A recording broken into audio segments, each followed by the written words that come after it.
Qué gusto verte. Bueno, el día de hoy vamos a recordar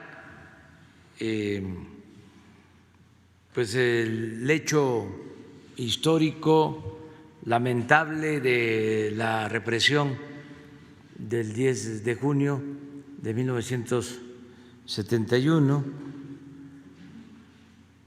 para que no olvidemos y que nunca jamás se reprima en México, no a la represión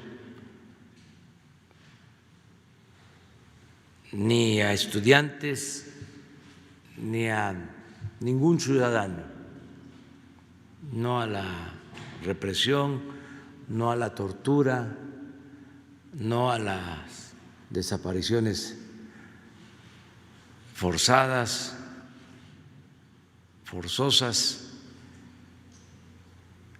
no a las masacres, no a la violencia. El que podamos resolver las diferencias de manera pacífica siempre y que no se utilice al Estado, a las fuerzas de seguridad del Estado para reprimir al pueblo y actuar con mucha prudencia siempre, no sacar los afanes autoritarios. Eso no resuelve los problemas, al contrario, los complica. Entonces, hacer esta recordación histórica, no olvidarlo. Yo les voy a dar una introducción sobre la economía nacional, cómo vamos. Decirles que en cuanto a recaudación, todavía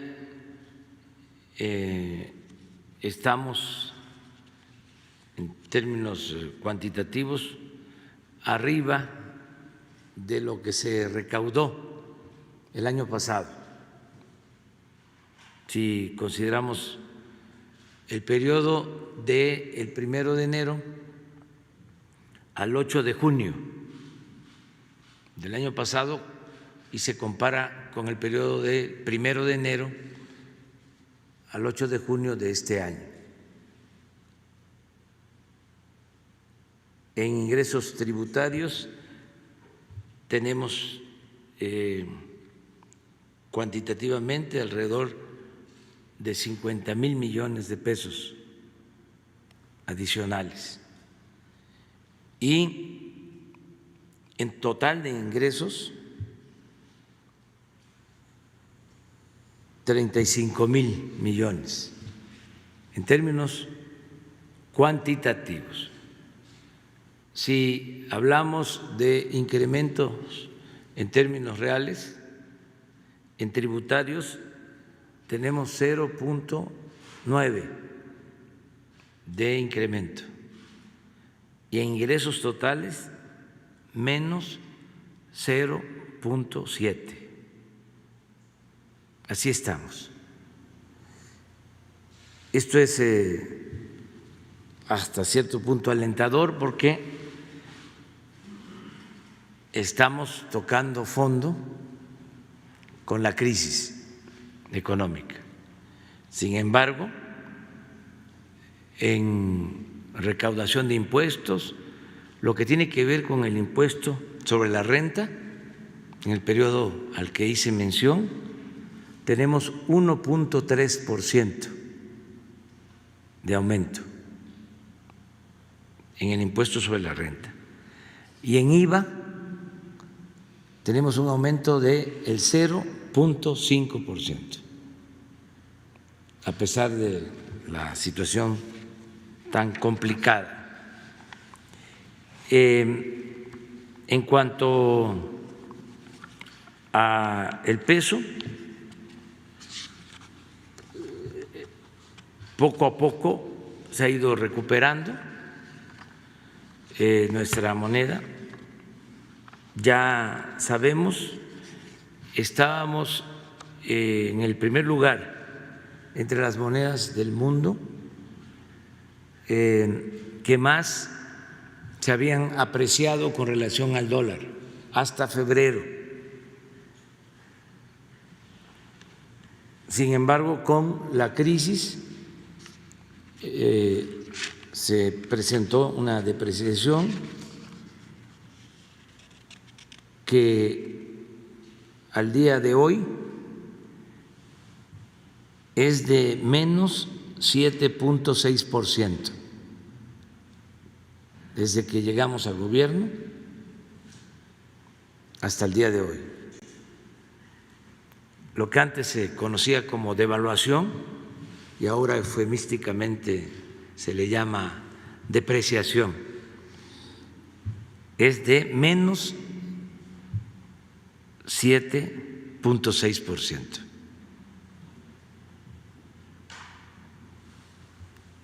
Pues sí, qué bien que me apoyan.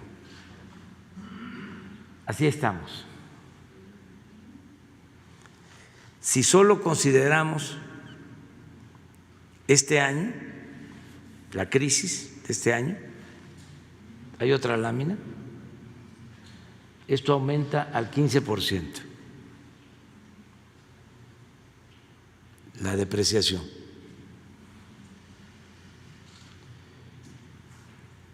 Lo importante es que en el caso del 15 traíamos 25% hace un mes y poco a poco se ha ido apreciando. Llegó a estar el peso a más de 25 pesos por dólar y ahora está abajo de 22 pesos por dólar. O sea, vamos recuperándonos. En el caso del petróleo, la mezcla del petróleo de México, como sabemos, al 20 de abril llegó a estar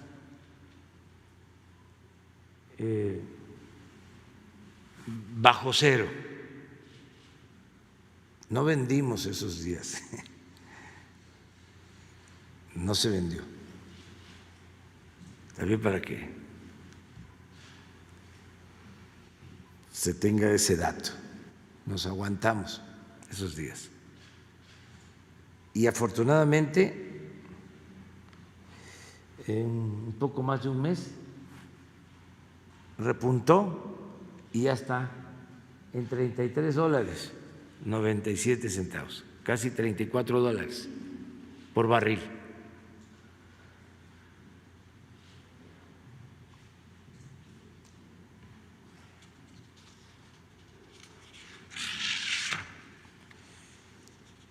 En cuanto a pérdida de empleos,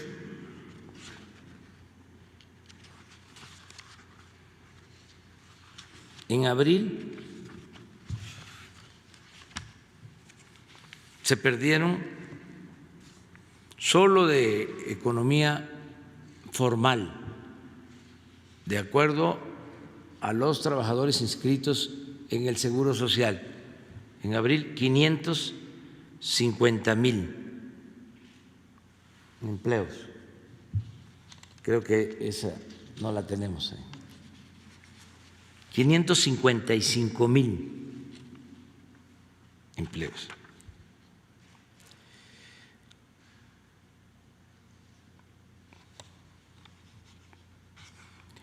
Y pasado mañana se va a reportar la pérdida de empleos de mayo. Ya afortunadamente se redujo la pérdida de empleos. En el caso de mayo va a estar en menos de 350,000, es decir, 200,000 empleos menos perdidos. Los primeros días de junio también ha habido pérdidas, pero ya tuvimos un día sin pérdida de empleo, de junio.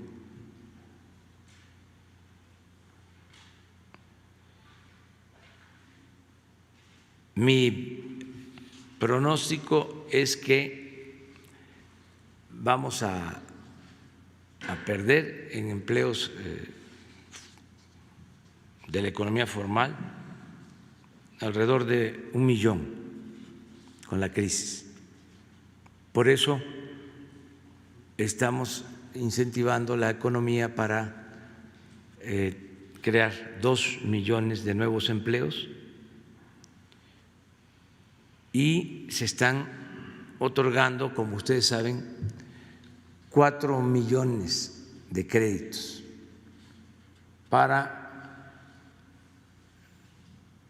pequeños negocios de la economía formal y de la economía informal, y también créditos personales. Aquí se tiene que tomar en cuenta que cuando hablamos de una pérdida de 1,000,000 de empleos, estamos hablando solo del sector formal, de los trabajadores inscritos en el Seguro Social. Teníamos antes de la crisis más de 20 millones de trabajadores inscritos en el Seguro Social, con un promedio de ingresos por mes de 12,000 pesos. 20,500,000 trabajadores. Actualmente tenemos o mantienen su empleo 19,532,000.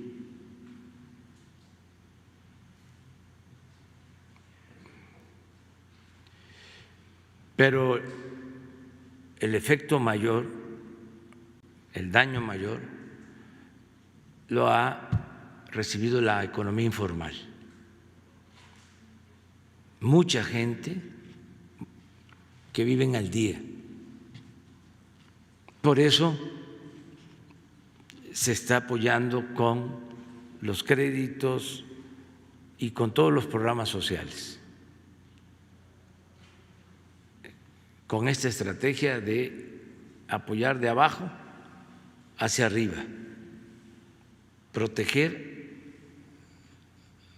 al 70% de la población, garantizando cuando menos un apoyo a 25 millones de familias, sin dejar de atender al 30% de mexicanos que tienen más ingresos, que son pertenecientes a la clase media alta y alta,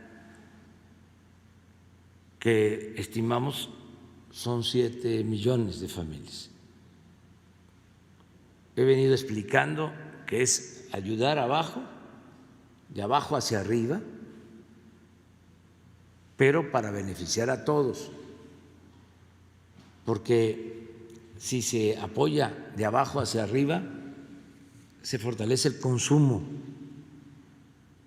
y se benefician los que se dedican al comercio arriba, los que se dedican a las empresas, los profesionales mejor calificados, pero también si atendemos abajo, se benefician los de arriba porque garantizamos la paz y la tranquilidad. No hay que olvidar que la paz y la tranquilidad es fruto de la justicia y no hay nada que valga más que la paz, que vivir en paz. Si no atendemos las necesidades del pueblo, de la mayoría de los mexicanos, si no combatimos la pobreza, no se consigue la paz y la tranquilidad. Entonces, esto ayuda arriba. Los más afectados con la violencia son los que tienen más ingresos. Afecta a todos en la violencia. Pero, por ejemplo, en delitos condenables como la privación de la libertad, los secuestros, ¿quiénes padecen más de estos delitos? Que dicho sea de paso, hemos reducido el número de secuestros. Es de los delitos que hay menos incidencia, pues los que tienen más ingresos. Entonces, necesitamos conseguir la paz con justicia. También los proyectos que estamos impulsando por no permitir la corrupción con austeridad están garantizando que empresas mexicanas puedan obtener contratos de obras. Ya no hay, como era antes, empresas extranjeras predilectas. Acuérdense que en cada sexenio había una empresa que siempre era favorecida. En un tiempo fue Repsol de España, todos los contratos para Repsol, los negocios para Repsol. Recientemente OHL, ahora ya no sucede eso. En la contratación del Tren Maya, en los 4 tramos, 4 empresas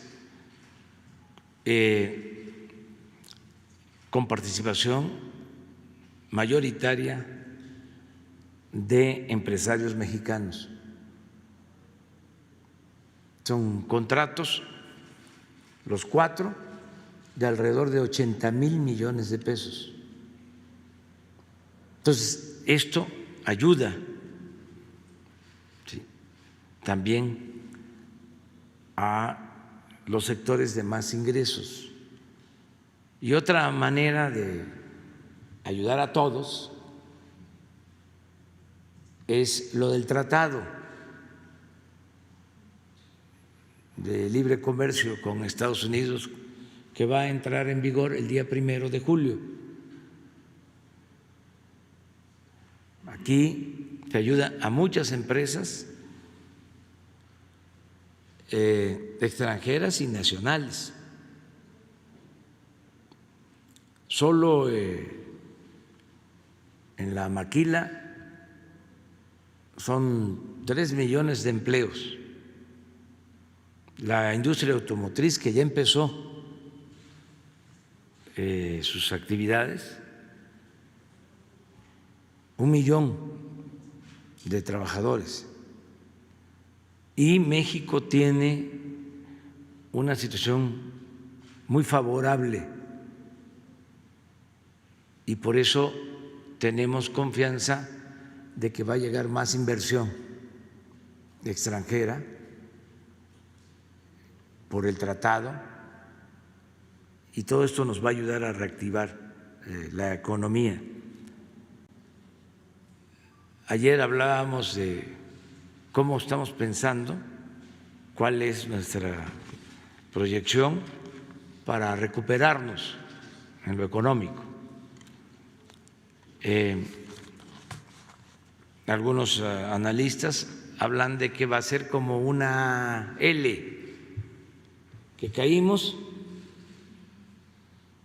y que vamos a estar en el fondo durante algún tiempo. Mi pronóstico es que va a ser una V,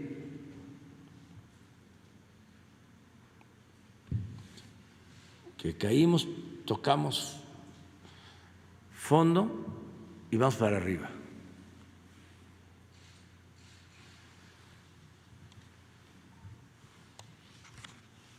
Tenemos, por eso, que con cuidado, siguiendo los protocolos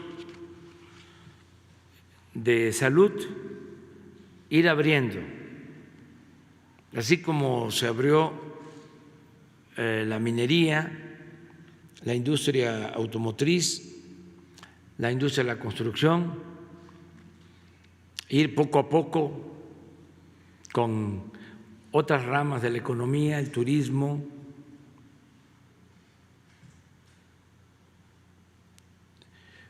en su momento restaurantes, los centros comerciales, ir abriendo poco a poco, con las recomendaciones de los especialistas en salud, e ir saliendo.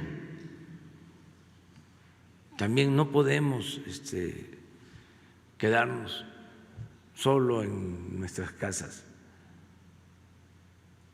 Si no tenemos necesidad de hacerlo, pues quedarnos.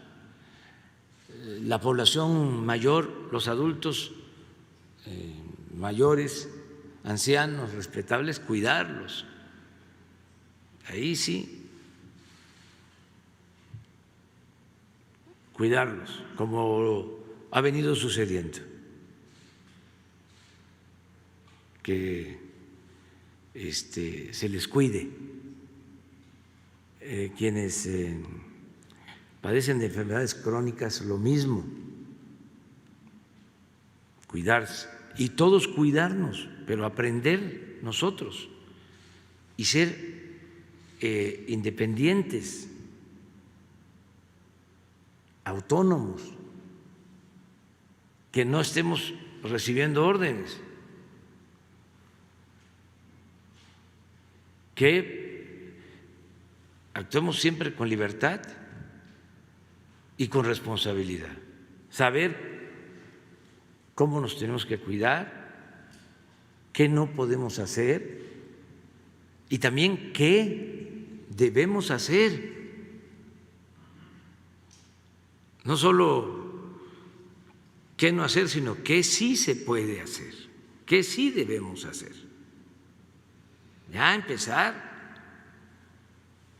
a revisar lo de nuestros hábitos alimenticios.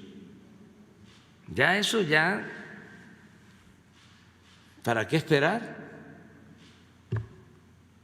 Si ya sabemos que por la mala alimentación nos afecta más cualquier pandemia, no solo el coronavirus. Somos más vulnerables si comemos mal. Ya, no a los productos chatarras. Y no es un asunto de prohibición, es que cada quien asumamos lo que nos va a mantener sanos. Entonces, el ejercicio que vamos a estar esperando que aquí el doctor Hugo López-Gatell nos diga ya, si acaso los especialistas que nos den algunas recomendaciones en ese sentido, orientación nutricional, luego el ejercicio y algo que también es muy importante, la actitud ante la vida, no estresarnos, procurar ser felices, no angustiarnos, llevar a la práctica la solidaridad, la fraternidad, ser felices. Todo eso ayuda para enfrentar cualquier mal. Entonces, ahí vamos y yo tengo mucha fe de que vamos a salir adelante, ¿no? De todas maneras, nuestro pésame, nuestro sentimiento de solidaridad a quienes han perdido familiares, seres queridos, amigos por esta pandemia. Estamos trabajando para salvar vidas y nosotros, pues en lo que nos corresponde y de manera directa, los héroes, las heroínas, los que están en los hospitales, los médicos, las enfermeras, no olvidemos eso, son muchos días ya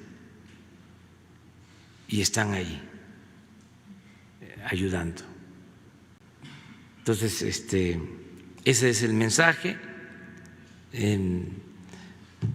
Ustedes tienen la palabra, vamos a contestar preguntas el día de hoy, como siempre. Presidente. Buenos días, Dalila Escobar, de Atiempo.tv en Coahuila.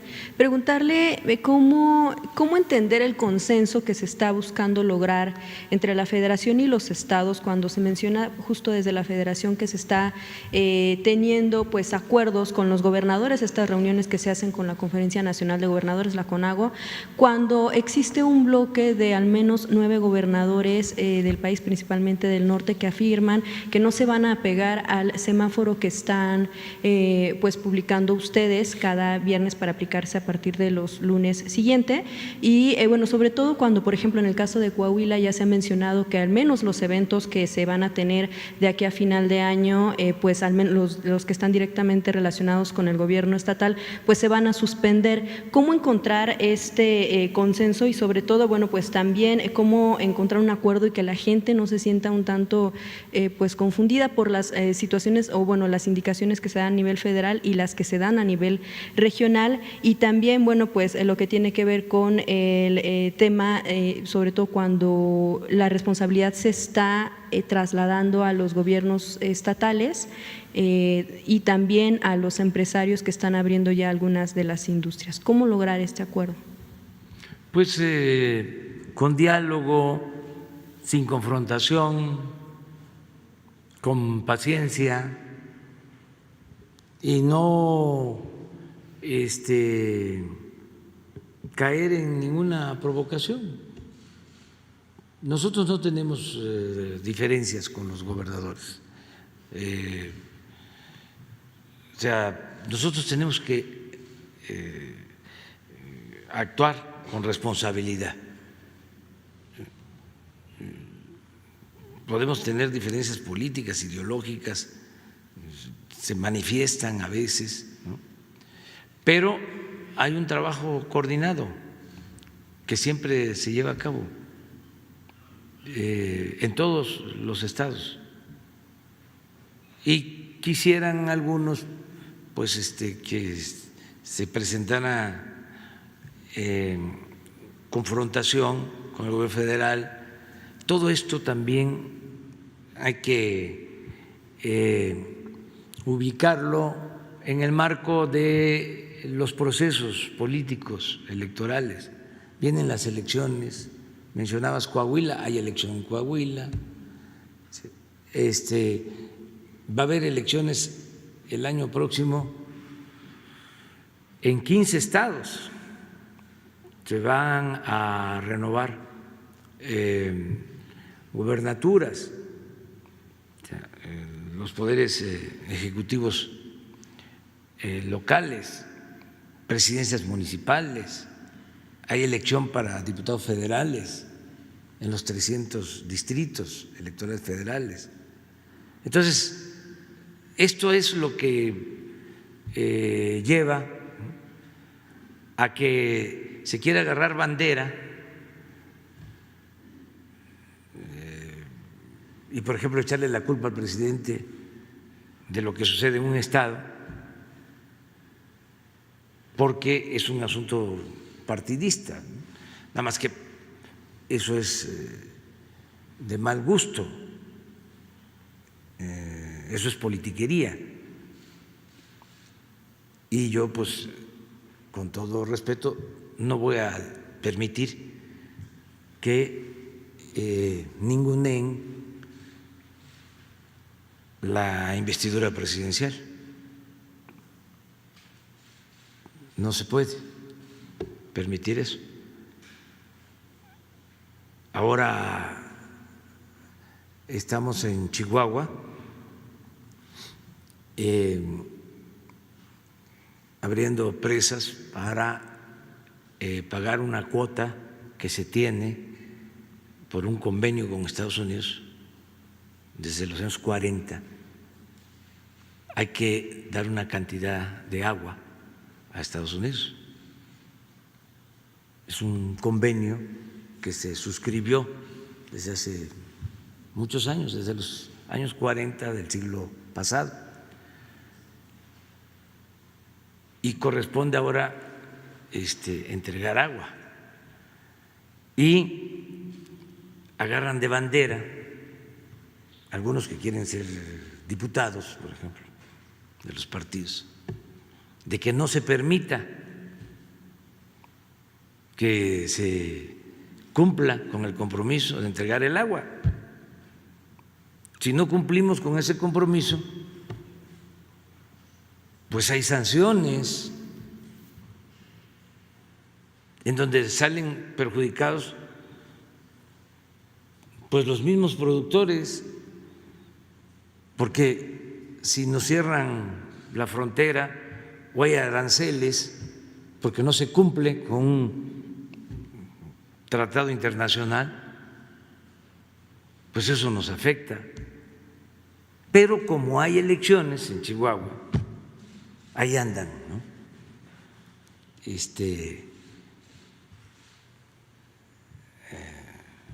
Aprovechándose de la circunstancia. Entonces, ¿qué estamos haciendo? Dialogando, explicándole, y aprovecho para decirle a los productores de Chihuahua que no se van a quedar sin agua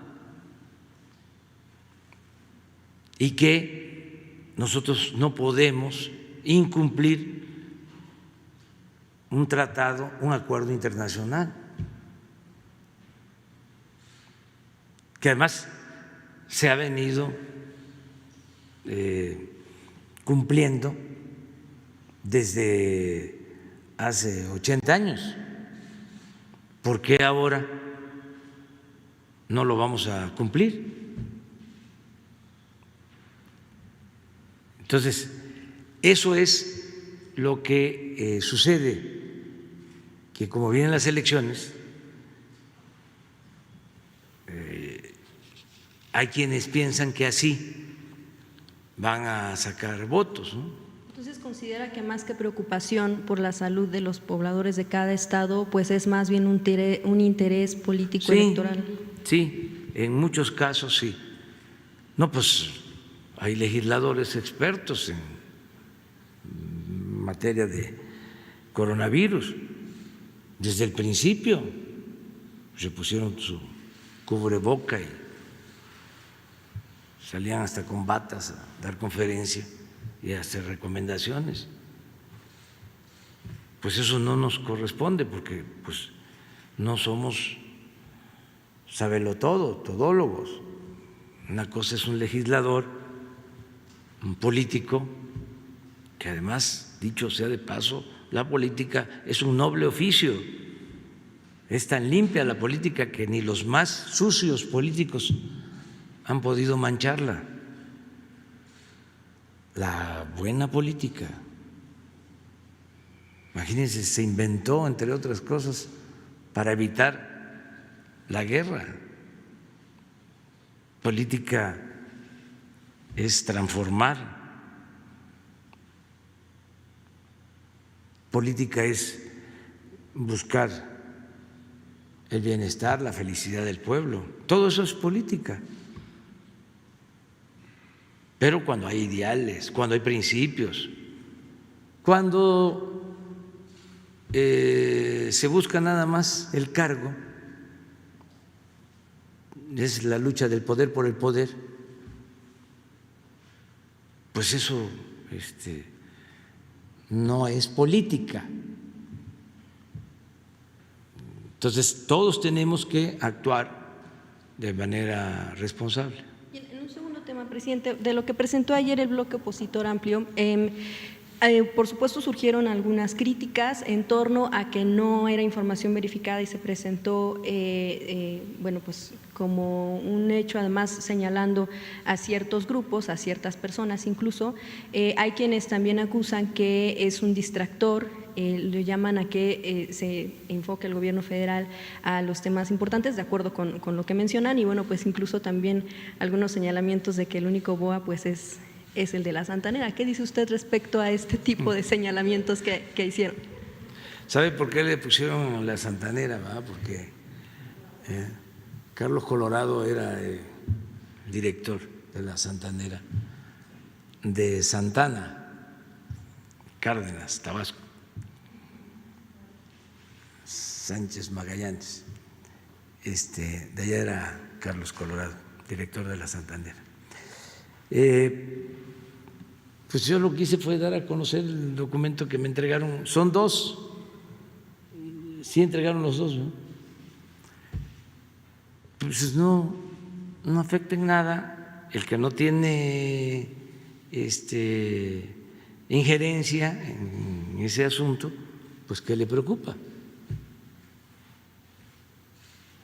Yo lo doy a conocer porque me lo entregan y mi pecho no es bodega, siempre digo lo que pienso. ¿Qué voy a andar guardando yo documentos? Pues los comparto porque además, volviendo a la política, es asunto de todos.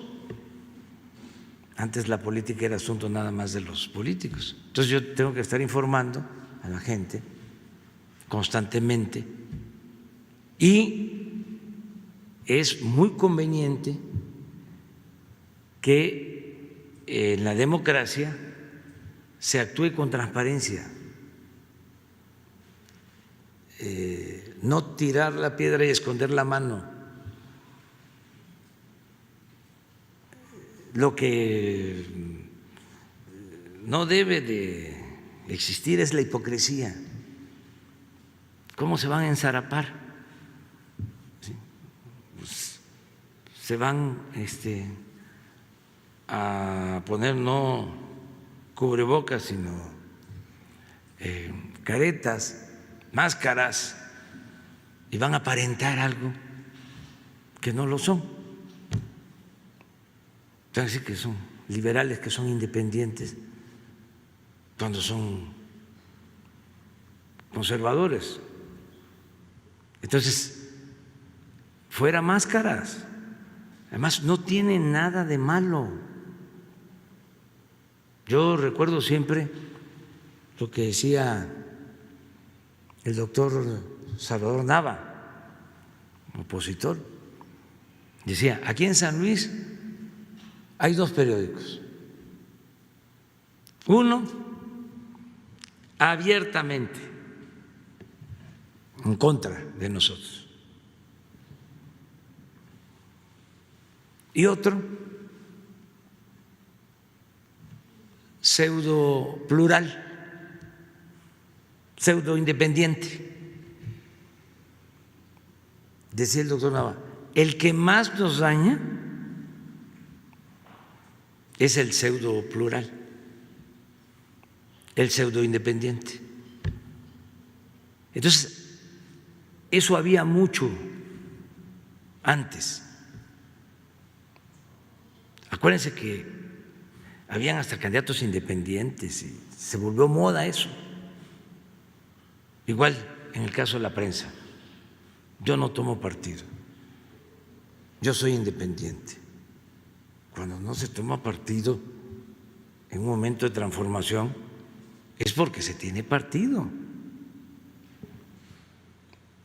pero se simula. Entonces ahora es no nos escondamos, es legítimo ser opositor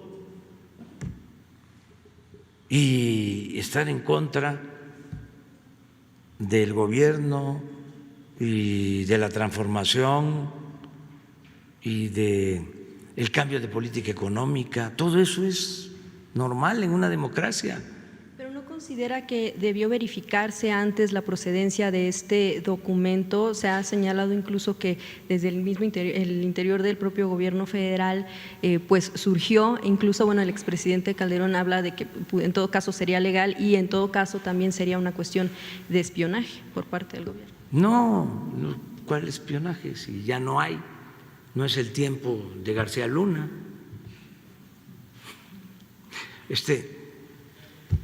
Son otros tiempos, o sea, me llega el documento, lo veo y pues yo ya sé que tienen ellos un propósito que es combatirnos políticamente y que sí se agrupan y que sí se ponen de acuerdo y además lo expresan. Hace como 4 días, lo comenté ayer, el dirigente del PAN,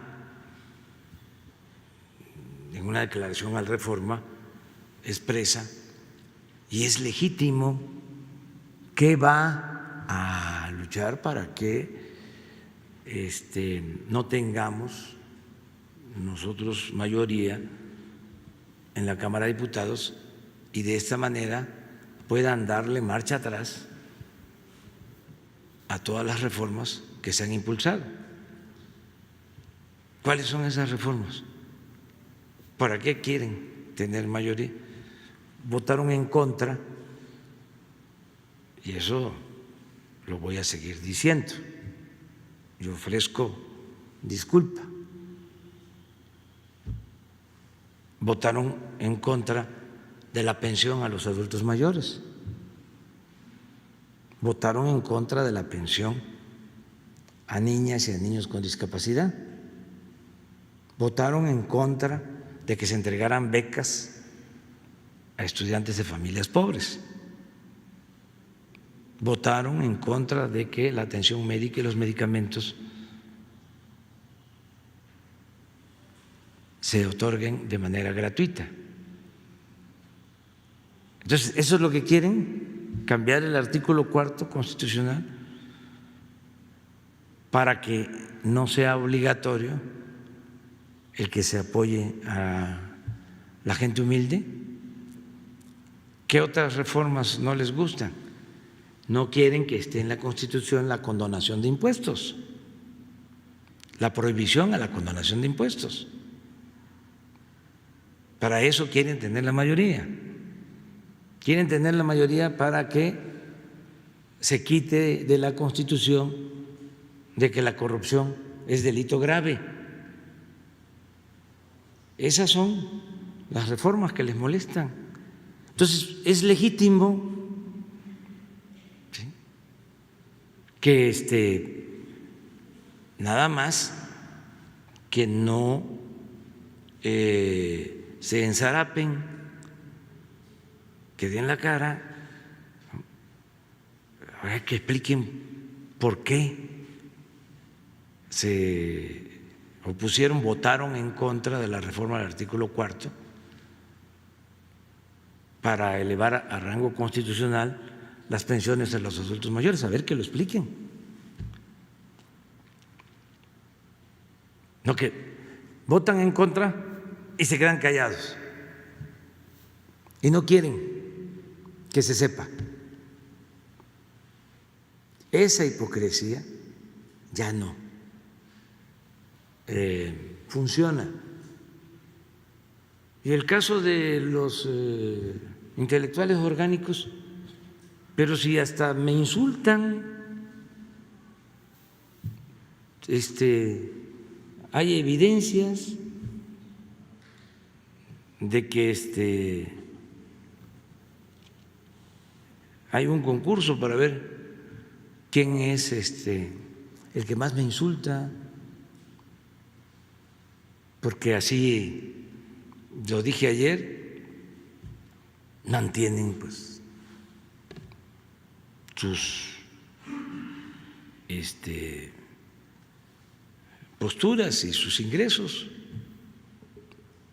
Entonces, eso no me afecta en nada. Le contesté al gobernador de Jalisco porque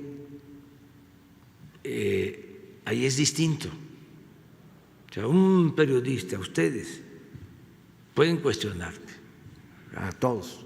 Ya no es el tiempo de que no se podía tocar al intocable, porque así era antes. Había una televisora, en aquellos tiempos, se decía, no se puede tocar a tres personalidades o instituciones: al presidente, al ejército y a la Virgen de Guadalupe. Lo decía. Aquí no. Bueno, yo pienso que a la Virgen de Guadalupe no, o sea, y ser respetuoso de las religiones, de todas las religiones, pero el presidente sí. ¿Por qué no? ¿Por qué no cuestionarlo? Y fuerte, claro. El que insulta, pues se degrada, se acorrienta.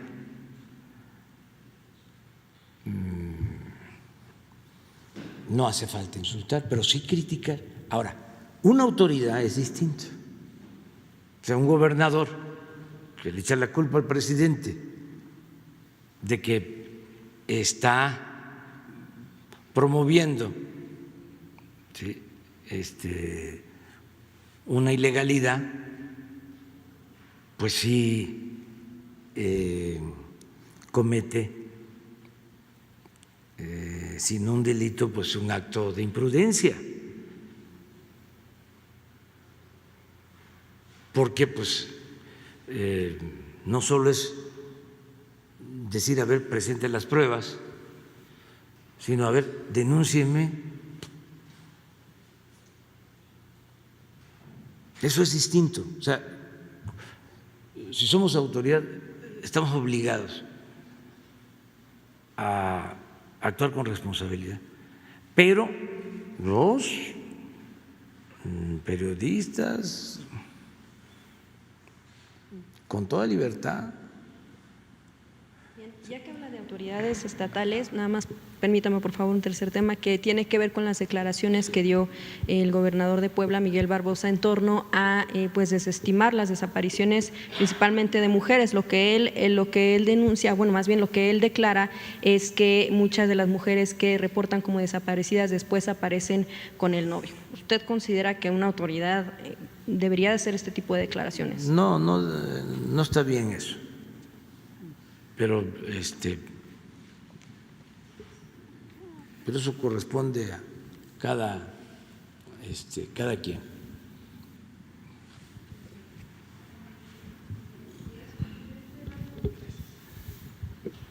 Buenos días, compañeros y compañeras de los medios. Buenos días, presidente. Mi nombre es Héctor Latempa, vengo del medio de comunicación independiente, Puntos Suspensivos Radio, Puntos Suspensivos Comunicación.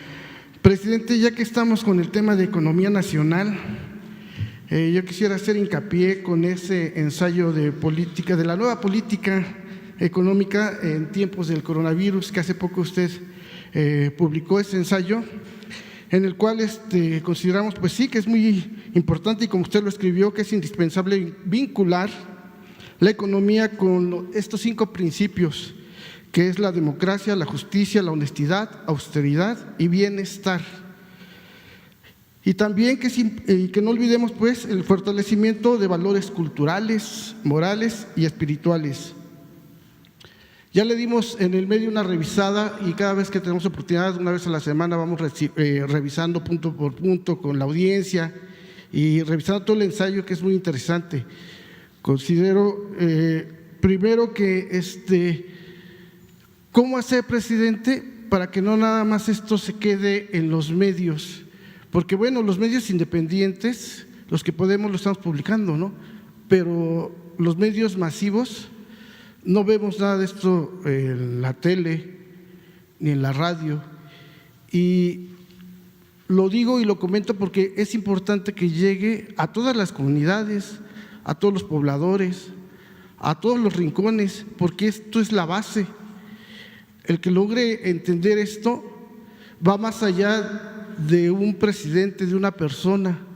Estas son las bases para que el día de mañana los nuevos líderes que llegan, si tienen estas bases, van a estar viendo por el pueblo. Es importante que todos desde las primarias, desde las guarderías, desde los kinder, tengamos este manual y esté en los libros y se vea desde nuestros primeros pasos hasta los últimos momentos de nuestra educación. Entonces, mi comentario es eso, cómo poder hacer que esto llegue, que esto se difunda y que esto se debata, se hable, se analice, se reflexione. Esa sería mi primera intervención. Pues yo pienso que por eso le damos tiempo aquí, sí, al debate, aunque nos tardamos, porque ya ven, yo no hablo de corrido y como tengo que andar también a las vivas, me tardo más de la cuenta, porque si digo algo inapropiado, pues se vuelve nota. Cada vez que digo algo que pueden sacar de contexto, lo hacen. Entonces tengo que hablar despacio, pero sí hablar de los temas sociales y confiar mucho en la gente. La gente está muy despierta. Ahora que fui a la gira al sureste, así de lejos, de saludos, pero en las caras mucha alegría, felicidad y amor con amor se paga. Entonces, la gente está contenta, a pesar de la crisis económica, de esto que es tremendo, lo de la pandemia, pero hay esperanzas de que vamos a salir y la esperanza es una fuerza muy poderosa. Por eso también mis salidas, lo pienso, porque me podría quedar aquí, pero ayuda a estar en todas partes, aun cuando no tengamos comunicación directa, pero hace falta animar de que vamos a salir adelante entre todos. Entonces, la gente está muy consciente, muy enterada, informada. Ya lo he dicho, es el pueblo o de los pueblos con menos analfabetismo político. Eso de el círculo rojo y el círculo verde, eso ya no funciona. Ahora se está manifestando, está quedando de manifiesto de que la gente es muy inteligente, que es un pueblo sabio. Y eso también desconcierta a los que supuestamente formaban opinión pública, líderes de opinión, cuando un razonamiento, una argumentación de un campesino, de un obrero, de una mujer, de un hombre del pueblo, ¿sí?, de un maestro, de un comerciante, tiene muchísimo más profundidad que los comentarios de los expertos, de los intelectuales, que están pues perdidos, porque se entregaron por entero al lucro y perdieron su imaginación, perdieron el talento. Entonces, imagínense seguir hablando del círculo rojo y del círculo verde. Es hasta clasismo, es discriminación. Círculo verde son los que no están informados.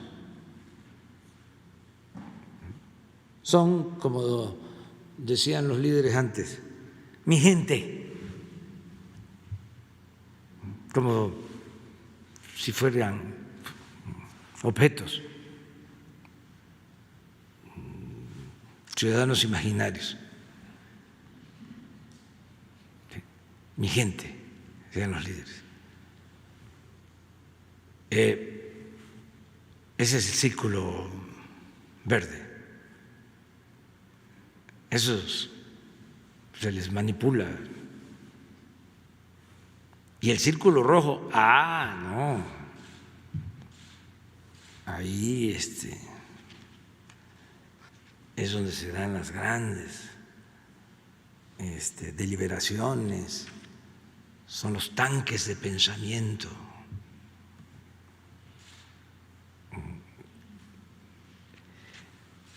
Las ideas, nada de eso, sí. Toda esa forma de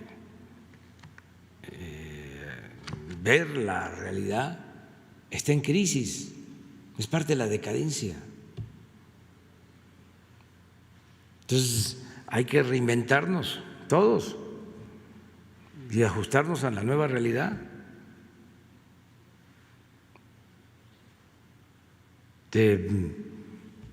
Yo considero que es un despropósito que a uno de estos intelectuales orgánicos les paguen en un periódico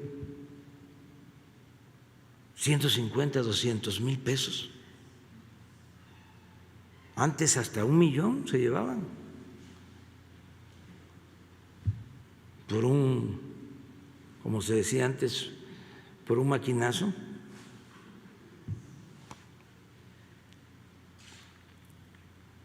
Ya no, ya son otras cosas. De todas maneras, garantizar las libertades, no censurar a nadie, no reprimir a nadie, pero sí hablar sobre los temas. Esto de la economía moral, pues es otra forma de ver el desarrollo, pensar más en la gente, pensar más en el bienestar del pueblo, no crecer por crecer. Ya lo hemos dicho, ya se tiene un grupo que se integró con expertos, multidisciplinario, hay psicólogos, hay pedagogos, hay sociólogos, hay economistas, maestros que están trabajando para la nueva medición. ¿Cómo medir el bienestar y la felicidad del pueblo? Sin dejar de tomar en cuenta el Producto Interno Bruto, el PIB, pero no solo guiarnos por una sola valoración o parámetro, sino incluir todo lo que hemos dicho aquí. Podemos crecer, pero si no hay paz, si hay violencia,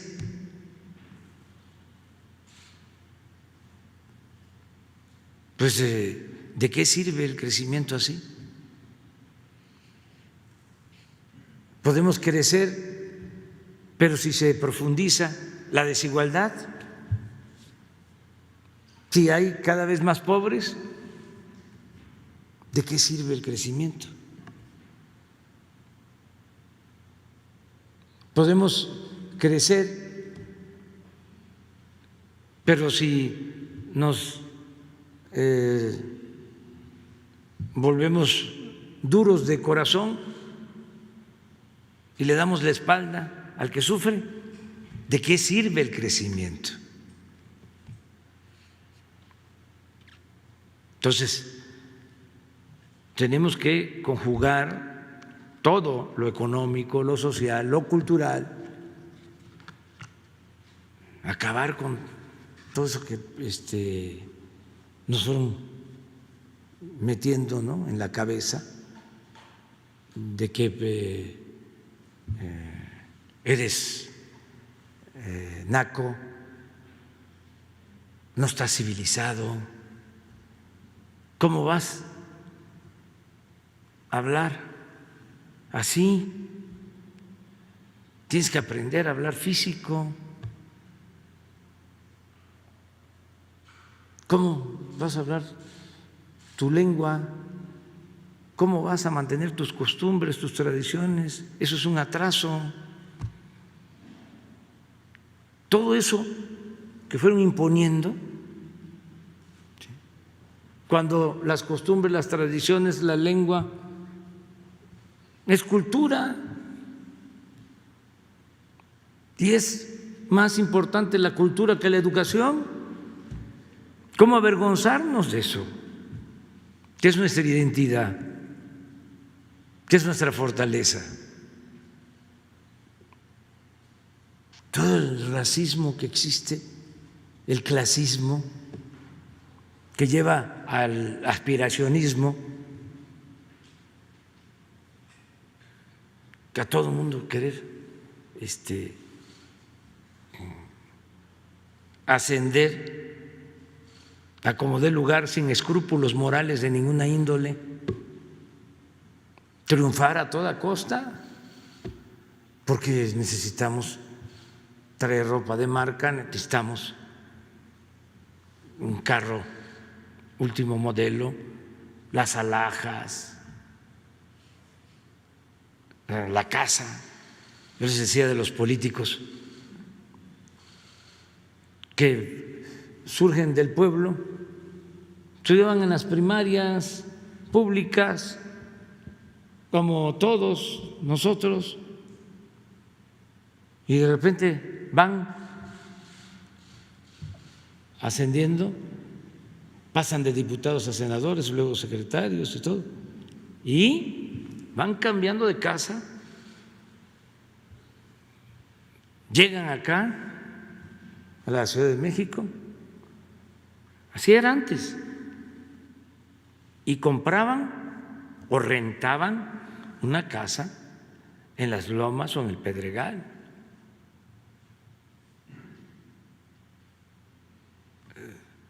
Y olvidaban completamente de dónde venían. Y no solo, pues fue lo que le pasó a este señor García Luna.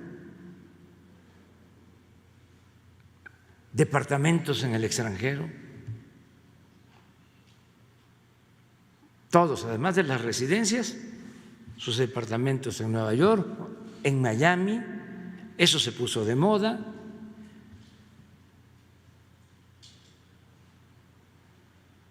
Entonces, todo eso ya no va con la nueva realidad. Y el que tiene dinero y lo hizo con trabajo de conformidad con la ley o lo heredó y quiere comprarse un avión, quiere tener un yate y quiere tener departamentos en el extranjero, pues está en su derecho, lo puede hacer. Lo que está mal es la riqueza mala vida,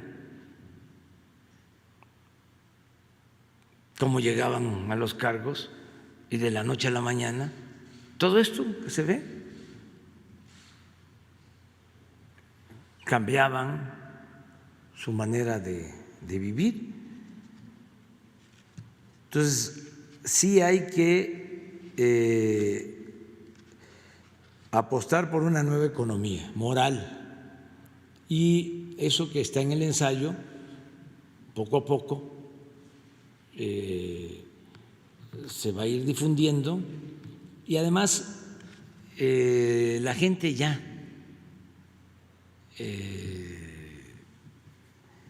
tiene, siempre ha tenido, pero ahora más conciencia, ya hay un cambio de mentalidad.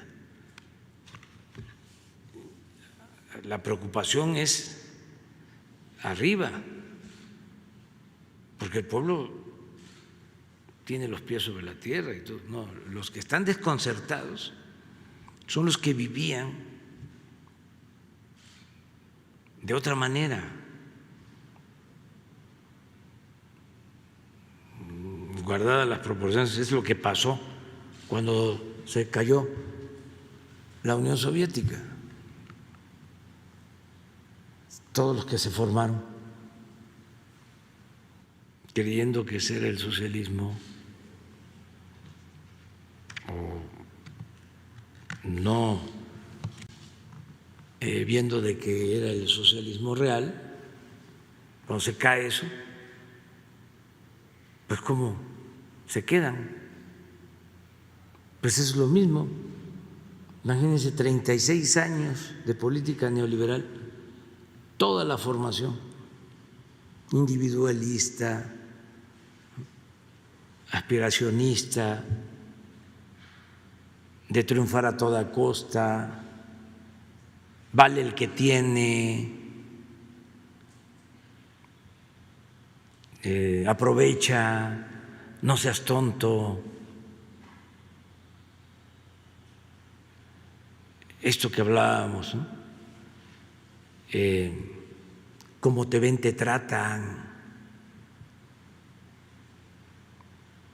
Todo eso. Y el que no tranza no avanza.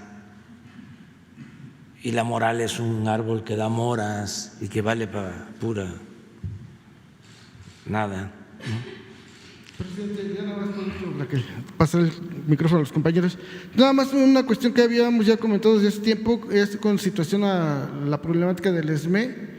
Ya habíamos aquí comentado que pues las diferentes partes en las que está la problemática pedían poderse sentar con la secretaria del Trabajo, Luisa María Alcalde. Incluso aquí usted comentó también que iba a proponer también que pudiera estar la secretaria de Gobernación, Olga Sánchez Cordero, y se sentaran a dialogar.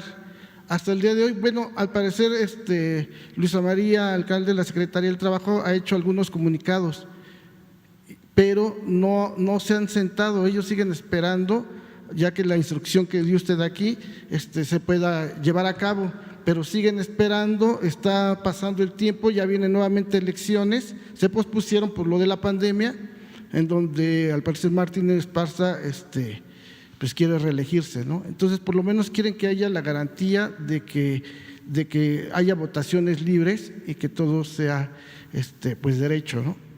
Nada más. Vamos a pedirle a la secretaria del Trabajo, a Luisa María, que atienda esto. Y sobre todo lo que acabas de mencionar, lo último, que si hay elecciones, respetando la independencia sindical, que se procure que sean elecciones limpias y libres y que no haya fraude. Muy bien. Vamos con luego tú y luego. Gracias. Gracias, buenos días. Presidente, en el tema del semáforo rojo para convertirlo en verde, yo sé que las elecciones son muy importantes, pero aquí también la epidemia es muy interesante.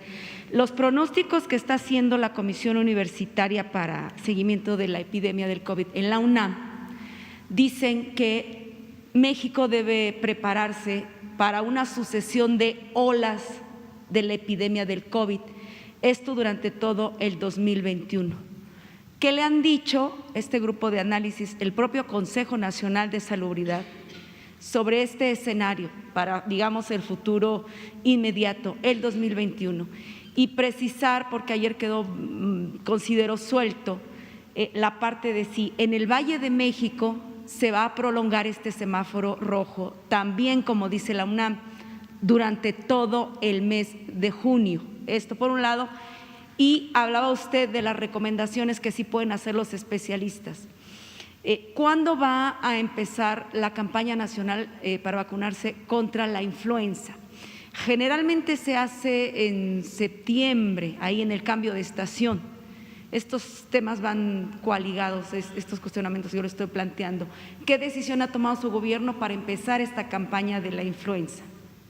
Primeramente. Pues todo eso tiene que ver con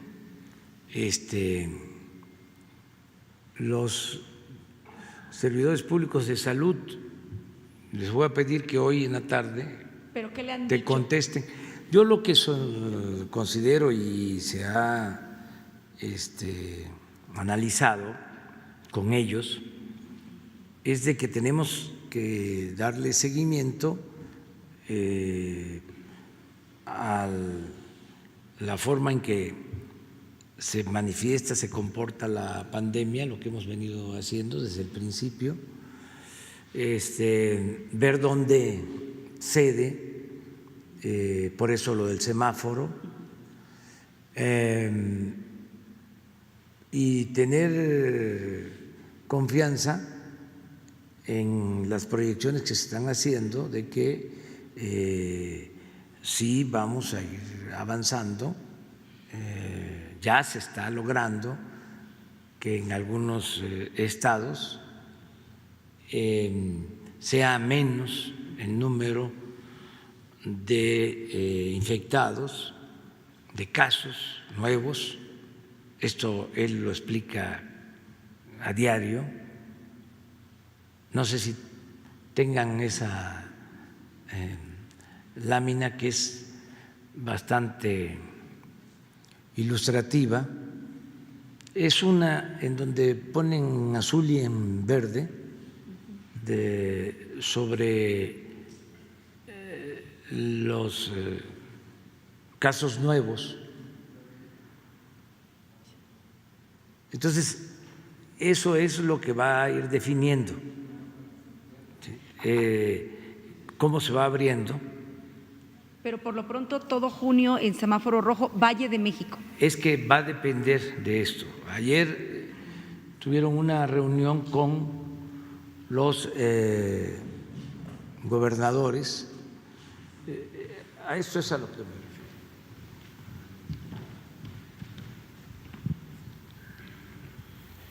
Estos son activos, vamos a decir, recientes, de activos del 12 al 25 de mayo y del 26 de mayo al 8 de junio. Estos son recientes. Entonces, estas barras son las que ayudan a ver cómo se va saliendo. Hay casos claros, ahorita vamos a encontrar uno. Aquí, mire, Yucatán, en donde ya hay una disminución, ¿sí? Ya en casos nuevos. En Baja California está casi parejo. Esto no sucede todavía, pero sí ya ha minorado la diferencia en el caso del Valle de México. En Tabasco es todavía muy difícil la situación. Sonora, Guerrero muy claramente, tienen una, a ver si sobre porcentajes de disminución, a ver si la encuentran. Estos son los que están creciendo en los últimos días. Y estos son los que están disminuyendo. Entonces, Morelos está en cero. Y hay una disminución poca, pero considerable en Sonora, en Hidalgo, en Querétaro, en Yucatán y en Guerrero. Digamos que no hay fecha para levantar semáforo rojo, ¿no? Podría decirse. Es que depende de esto. Del número de casos. Pero ellos son los que okay, van a definirlo. Okay. Me gustaría saber, el lunes pasado usted dijo que estaba valorando lo de su gira de la próxima semana. ¿Lo sigue valorando? Usted sí. había dicho que iré al norte, si no me equivoco. Lo sigo valorando. Tengo como 3 opciones. ¿Por qué lo valora? Porque tengo invitación para ir a varios estados y tengo como 3 posibles rutas. Tengo una de no alejarme mucho de la ciudad, sí va a ser gira, de la capital. Por ejemplo, Hidalgo, Morelos, Puebla, Tlaxcala, o sea, más cerca. Otra, alejarme un poco más sin tomar avión. Esto es Tepic, Mazatlán, Durango, Zacatecas, San Luis. Por tierra. Por tierra. Y otra más distante que sí requeriría avión. Es Tepic, Sinaloa, Sonora, Baja California Sur y Baja California Norte. Esa es otra. O sea, estoy viendo qué es lo más conveniente, pero sí voy a salir. ¿Y cuándo más o menos definiría el itinerario y los estados?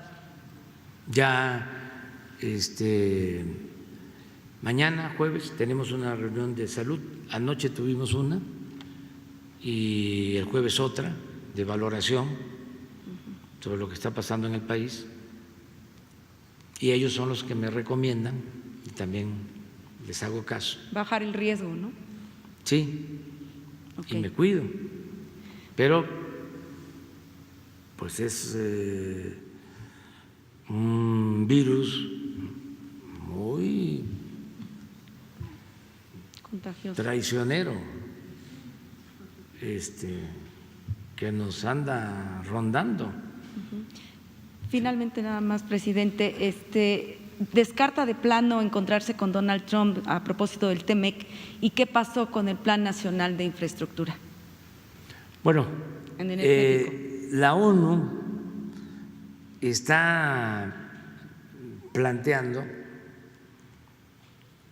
por primera vez que no hay encuentros de jefes de Estado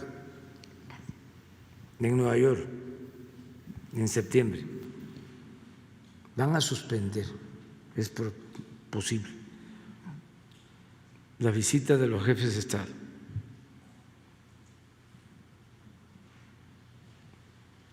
Ya nos han notificado. De por sí yo todavía no decidía porque no quiero viajar mucho. Yo sostengo que la mejor política exterior es la interior. Si hacemos bien las cosas aquí, nos respetan afuera. No se puede ser candil de la calle y oscuridad de la casa. Además, yo tengo la ventaja de que el secretario de Relaciones Exteriores es muy profesional, eficiente, y eso me ayuda mucho. Entonces no hace falta que yo esté recorriendo los países. En el caso de la visita a Estados Unidos se había pensado, más que nada, bueno, por dos cosas, pero en primer lugar por el agradecimiento al presidente Trump por su apoyo, porque tuvimos una conversación telefónica y ese día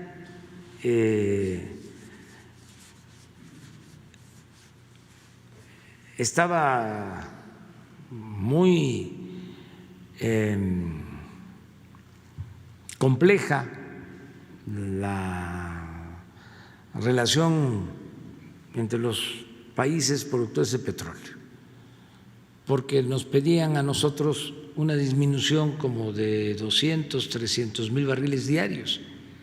Estábamos saliendo de la crisis de producción de petróleo, lo que nos dejaron, una caída de 14 años consecutiva, de 14 años consecutivos en pérdida de producción de petróleo. Así nos dejaron Pemex. Y lo que hicimos fue estabilizar la caída. El año pasado, por primera vez en 14 años, no se redujo la producción petrolera y empezamos a recuperar lo perdido. Entonces viene este acuerdo de la OPEP y de la no OPEP y nos obligaban a reducir alrededor de 300,000 barriles de producción. Entonces dijimos, no, podemos disminuir la extracción del crudo en 100,000 barriles. Y se tensó un poco la situación. Entonces, por eso me buscó el presidente Trump, entendió, ellos aportaron 250,000 barriles por México y nosotros mantuvimos nuestra oferta de 100,000 barriles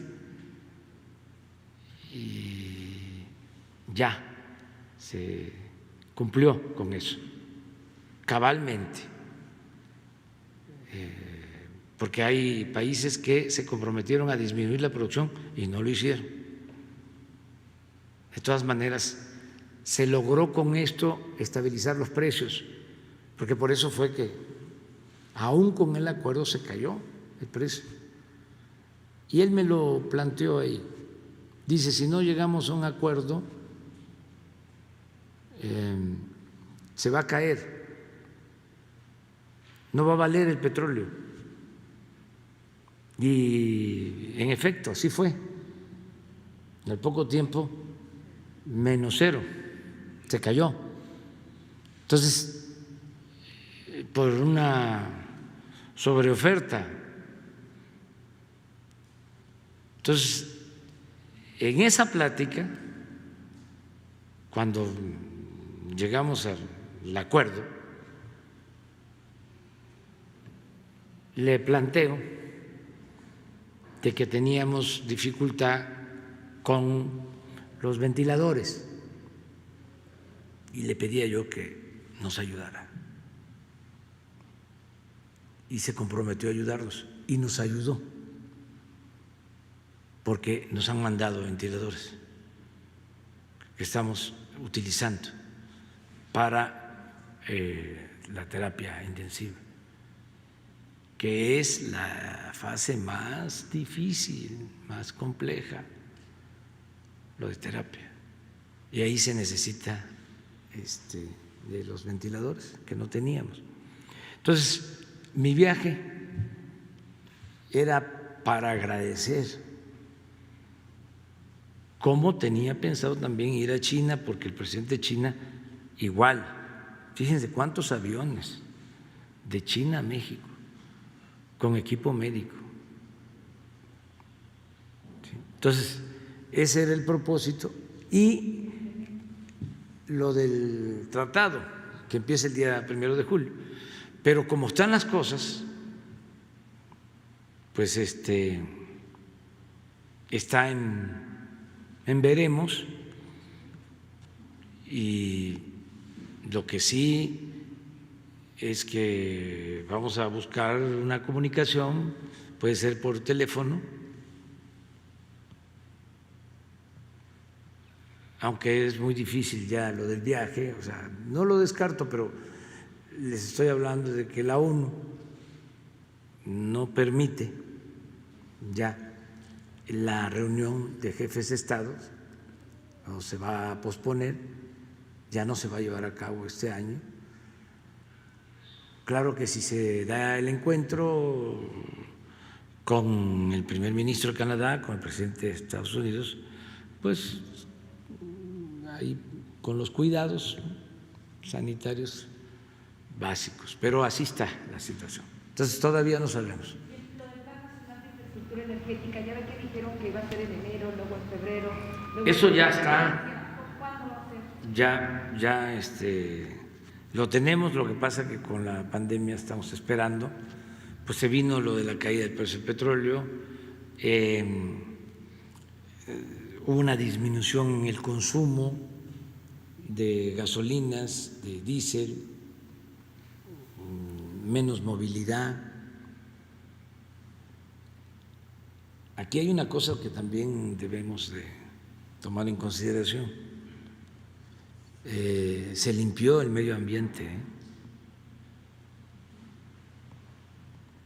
O sea, hay quienes han llegado a decir que estas lluvias anticipadas en el sureste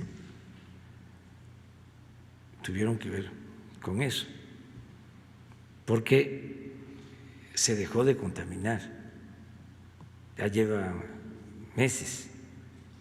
Ustedes ven cómo ha disminuido la circulación de vehículos en la Ciudad de México y es considerable.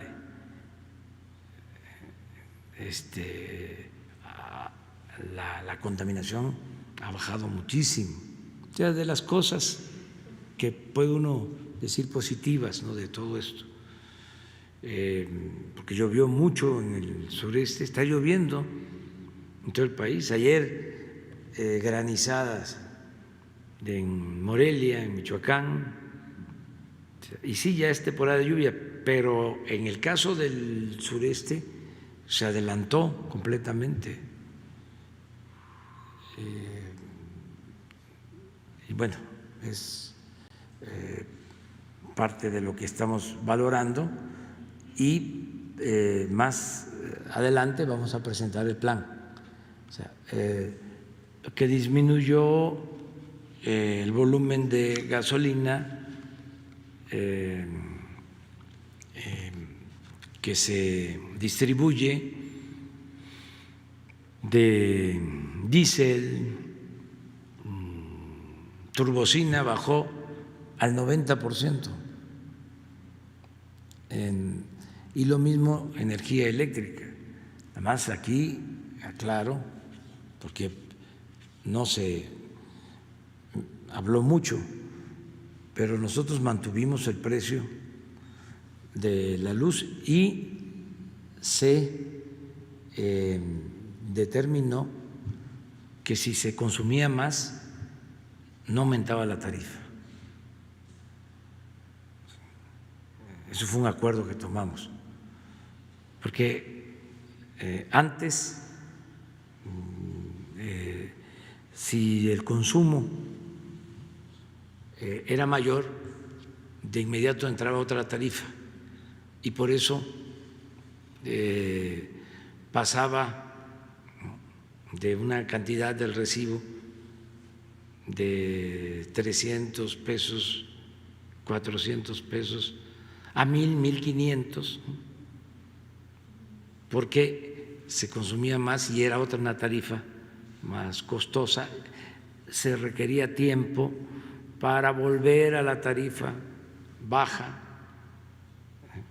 Entonces tomamos la decisión de que a mayor consumo no aumentaba la tarifa, el precio cobrado por la electricidad. Todo eso lo vamos a explicar, lo mismo en el caso de la disminución en las gasolinas, en el diésel. Ahora ha ido subiendo porque el petróleo crudo está subiendo de precio y nos cuesta más la gasolina que se importa. Entonces por eso está subiendo. De todas maneras todavía está abajo de cómo estaba antes de la pandemia y no va a subir más de lo que llegó a costar, porque el compromiso es que no aumenta el precio de las gasolinas, ni del diésel, ni de la luz en términos reales, y eso lo vamos a cumplir.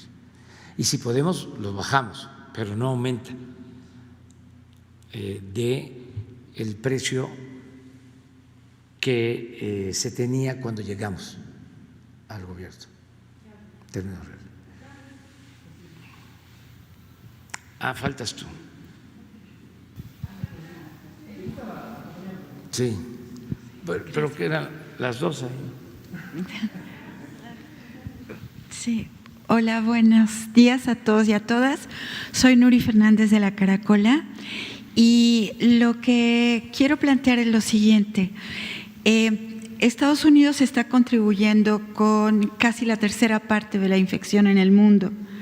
Hay una situación muy grave en aquel país y ahora a eso se vio sumado el hecho de la agresión contra una persona afroamericana que fue asesinada por la policía, asfixiada, y eso desató una serie de protestas en ese país que primero fueron protestas violentas, pero luego se convirtieron en grandes protestas pacíficas en todos los estados de la Unión, en 140 ciudades, de miles y miles de personas. La mayoría de, varios jefes de Estado se han pronunciado sobre este tema. Desde el momento de Martin Luther King no se veían protestas raciales de esta magnitud. Y yo quería pedir un mensaje para los afroamericanos en Estados Unidos, para todo el tema del racismo que se ha vivido en ese país de manera endémica. Y pues ayer enterraron a George Floyd y creo que sería importante decir algo al respecto. Gracias. Bueno, nosotros estamos en contra del clasismo, del racismo, de la xenofobia, de la discriminación, donde quiera que se presente. En el caso de los dirigentes que han luchado por la igualdad, desde luego que es admirable lo que hizo Martin Luther King, un gran dirigente mundial, como Mandela, como Gandhi, como otros gigantes, defensores de los derechos civiles, de las libertades. No puedo opinar más porque no debo hacerlo por nuestra política de no intervención y de autodeterminación de los pueblos. Pero sí estoy en contra del racismo, ¿sí? Estoy en contra de la discriminación en donde quiera que se presente. Esa es mi postura.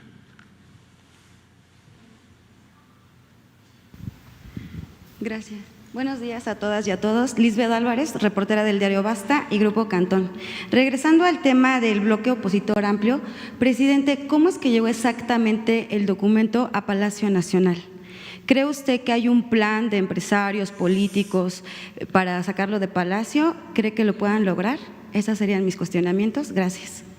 Yo creo que sí, la oposición se propone eso.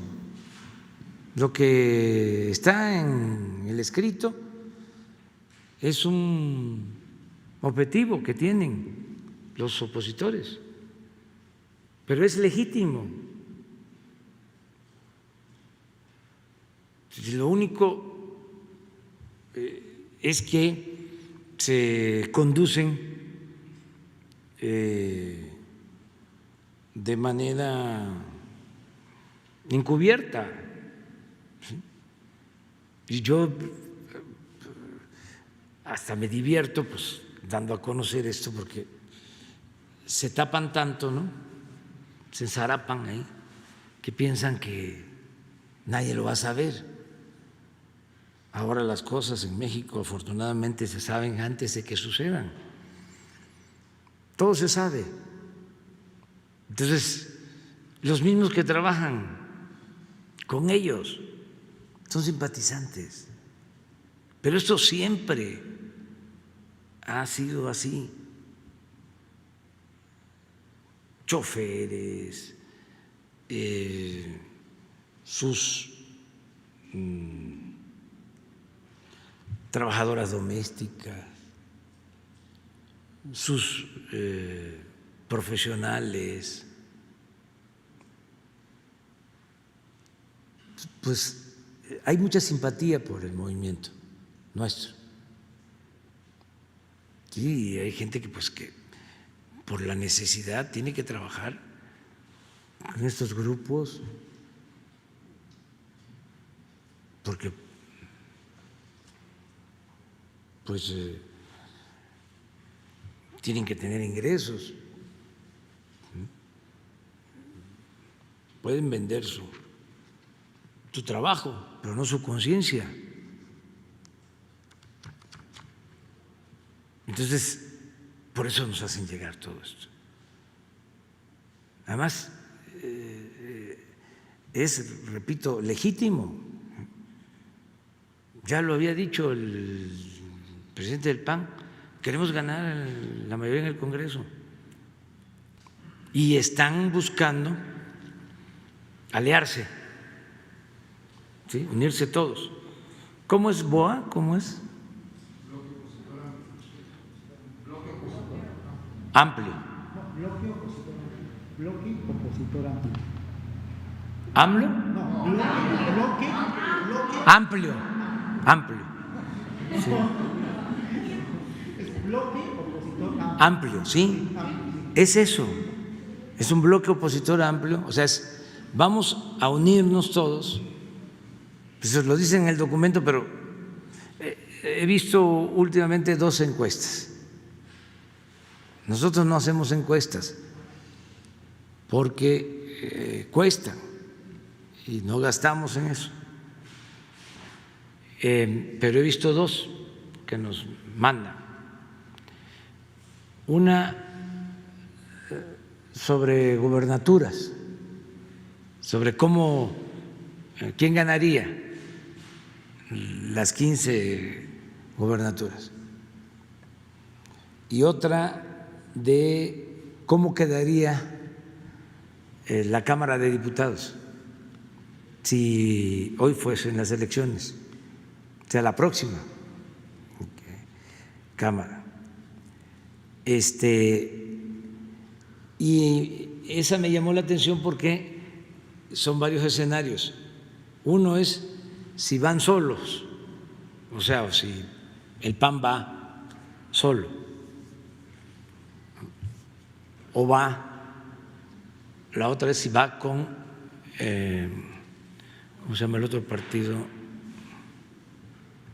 El de Dante Delgado. Movimiento Ciudadano, como la vez pasada que se unieron PAN, Movimiento Ciudadano y PRD, esa es otra medición común. Y la otra es ya donde incluyen también al PRI, o sea, como se está planteando acá. Entonces, en la primera no les va bien, la segunda les va mejor y la tercera es como el ideal. Entonces, están buscando eso, pero pues todo eso está por verse. Primero, porque se supone que cada partido tiene su programa de acción, su declaración de principios, ¿no? No son franquicias, ¿no? Es distinto, ¿no? O sea, no es fácil así de que, a ver, todos. Entonces, ¿para qué tantos partidos, no? Deberían de haber 2, Partido Liberal y Partido Conservador, y ya. ¿Sí? Pero entonces, ¿para qué tantos partidos si al final es uno? Es el Partido Conservador, pues. Pero esa es una cuestión que no es fácil. A ver cómo el PRI se va a unir al PAN o el PAN se va a unir al PRI. O sea, pero lo otro, como se dice coloquialmente, lo mero principal es la gente, es el pueblo. Ahí es donde está el asunto. Porque pues se pueden unir todos, pero van a votar los ciudadanos. Son los ciudadanos los que van a decidir. Y lo otro, el unirse para atacarnos, pues también ya no hace falta tanto plan, ¿no? Ya eso se está dando.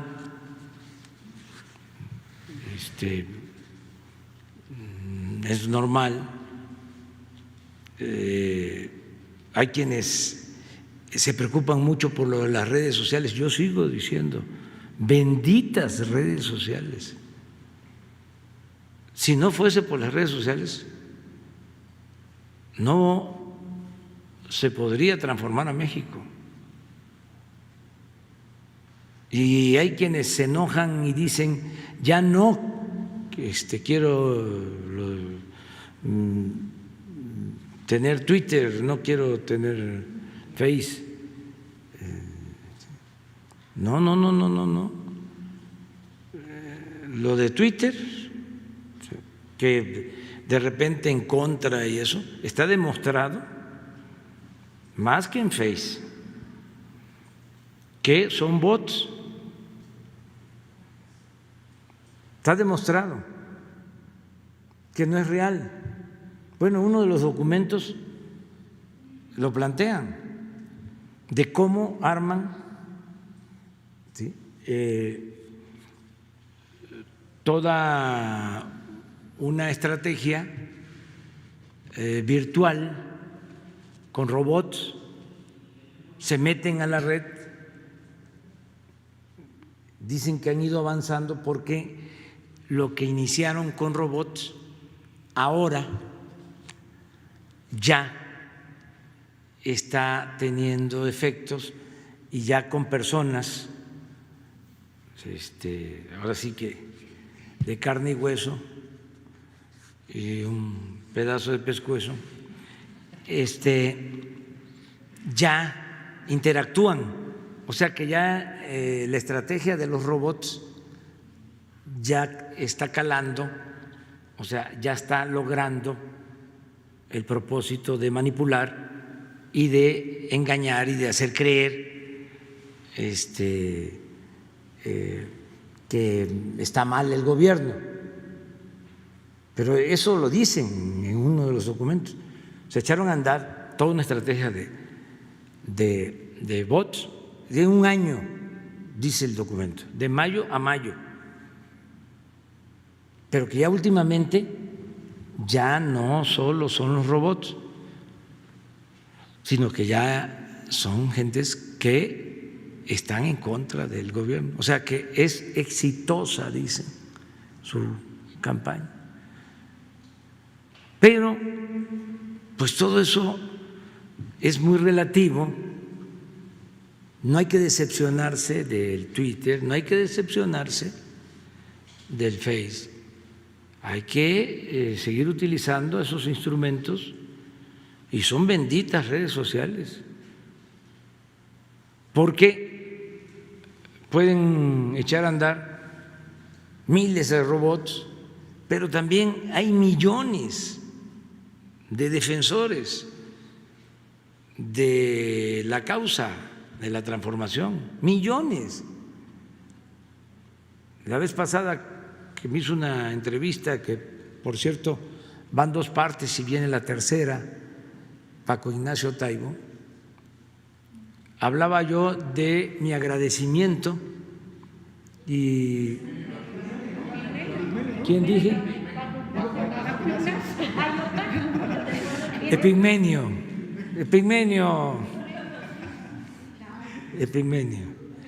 sí. Paco también gran escritor, pero Epigmenio, gran periodista, que me hacen la entrevista, que viene en la tercera parte, les comentaba, y hay una parte en donde agradezco a los que nos ayudan en las redes, y mencioné una persona, un apellido que no lo conozco, pero que es impresionante cómo, ¿sí?, defiende la causa,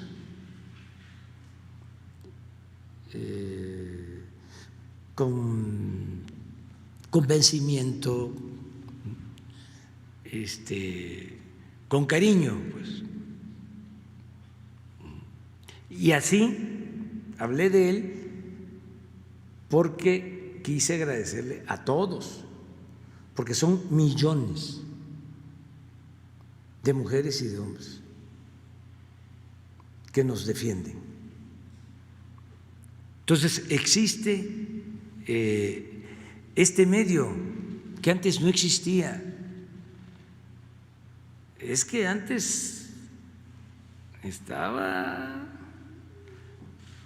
muy difícil, cerrado por completo, nos tenían un cerco y no había cómo. podíamos llenar el Zócalo, ¿sí?, en una manifestación para defender algo, y al día siguiente no salía nada, ni en la página 29 de la sección C, nada. Y si salía algo, era para decir que habíamos acarreado, tomaban fotografía de los huecos que habían en el Zócalo que no se llenaba, cosas así, fotos antes de que llegáramos al Zócalo. Nada.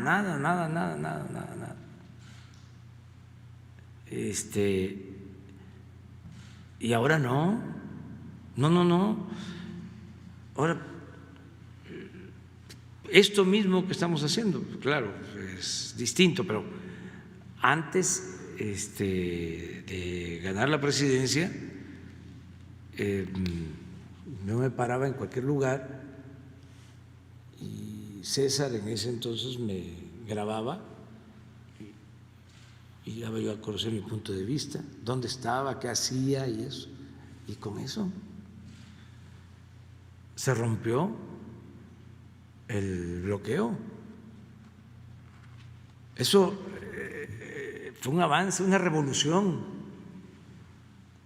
Por eso no hay que molestarnos, que bots que insultan, que se ponen de acuerdo, nado, ¿cómo le llaman?